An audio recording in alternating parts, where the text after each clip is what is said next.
good to see you, Greg. And you're right, I do have the coolest job at the Combine because now I'm in year 3 of doing this, and I was explaining to you earlier that Jacob Wilson was sitting in that chair not too long before you, and now he's the leading candidate for Rookie of the Year in the American League. Do thoughts like that cross your mind when you come to something like this, where it's like, I'm like a couple of years away from something like that?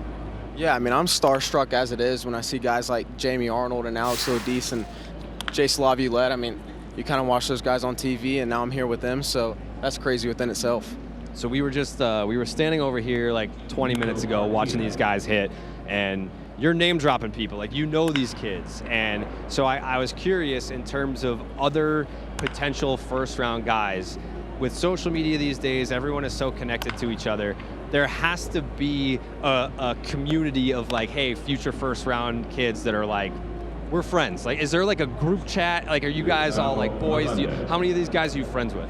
Yeah, I mean, I wouldn't say as much as a group chat as it is. You just see these guys at workouts and everywhere else. And I think everybody just kind of looks at the mock draft and...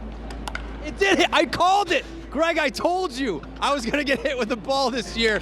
First interview, right in the foot. Right in the foot. Anyways, sorry to interrupt. And whatnot. So, I mean, everybody kind of looks at mock drafts and looks at what's going to happen, and then you say what's up and you introduce... Again? And you introduce yourself to them and whatnot and just kind of become boys with them. I love that. I am going to ask for hazard pay. I am doing that this year in year 3. I think I'm comfortable enough for that. In terms of the teams that you're here to talk to meet with, I think you probably go into it thinking like, I don't know what they're going to ask me. What do you hope they ask you? Yeah, I just want them to get to know who I am as a person and whatnot. I mean, I like to have fun, I like to smile, and I certainly love to talk. So just being able to talk with them about how I go about my business and how I go about my game is something I think that raises my stock a lot. Who would your big league comp be? Lord, I don't know. I don't want to say something that's out of my ordinary, but I like to model my game after Bobby Witt Jr. I mean, he's obviously got a couple more tools than I got and whatnot, but hopefully I grow into a player like him one day. Yeah, that would be incredible. In terms of, we were talking about your fandom growing up, Braves fan.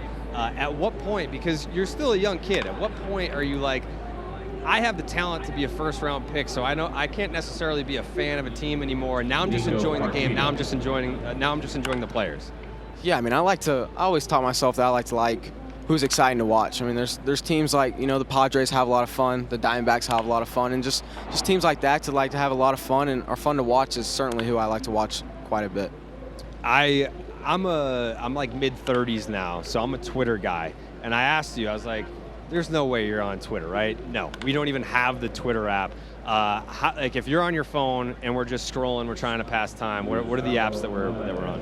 And you can't ever go wrong with Instagram Reels, and you also never know what you're going to get on Instagram Reels. So sometimes you swipe up and just go straight to TikTok and start watching TikTok after you see a few crazy Reels, but I always like to start with Instagram Reels. Absolutely. So when you are on draft day and you're kind of just waiting for your name to be called, obviously I'm not going to ask you like what team do you hope it is, but like for your landing spot, what are you hoping to be surrounded by the team that selects you in the draft? Yeah, I just want to be surrounded by a good group of guys that are going to push me to be my potential and get to my max potential as soon as I can so I can get to the big leagues as soon as I can. Love that. Again, I mean, like I feel like the draft day is an experience that I sit here and talk to kids every single day, and they're waiting for that day. So congratulations to you on in the future of that day coming. That's Daniel Pierce. Thank you.